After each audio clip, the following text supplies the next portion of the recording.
To the Lighthouse is a 1927 novel by Virginia Woolf.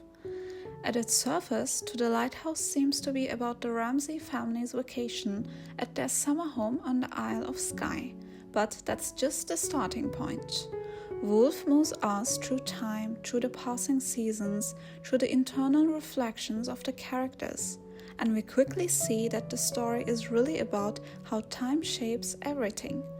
There's this almost oppressive feeling of time moving forward, with the lighthouse acting as both a destination and a metaphor for those things in life we can never reach or never quite accomplish.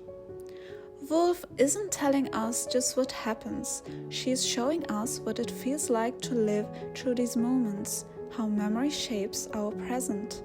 In the second chapter, called Time Passes, for example, Woolf uses time itself as a kind of silent character, moving forward even when we don't want it to. The house, once filled with laughter, decays, and the characters grow older, all without our direct involvement. Mrs. Ramsay is the main character in the novel.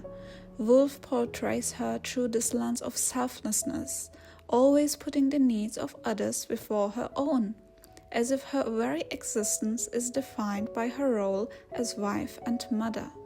She's in her head constantly thinking, the children need me, the guests need me, James wants to go to the lighthouse, he'll be so disappointed if we don't go, and what if I can't make everything perfect today?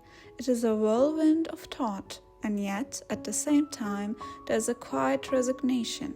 I must make my house a home, she thinks, repeating the words almost as if they are a mantra to assure herself that she has meaning, that her word is connected to how well she fulfills the roles expected of her.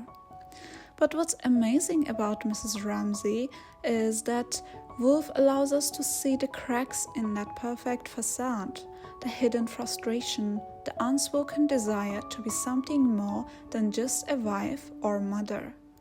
There is that moment in her mind when she's trying to keep it all together, but she knows deep down how fragile that role of her is actually. Then there's Lily Briscoe, the artist who resists those very roles. She's constantly thinking about her art, about how she wants to capture the world, to make something permanent, and yet she's always second-guessing herself, always worrying, am I good enough? Should I paint her like this or like that? Should I even be painting at all?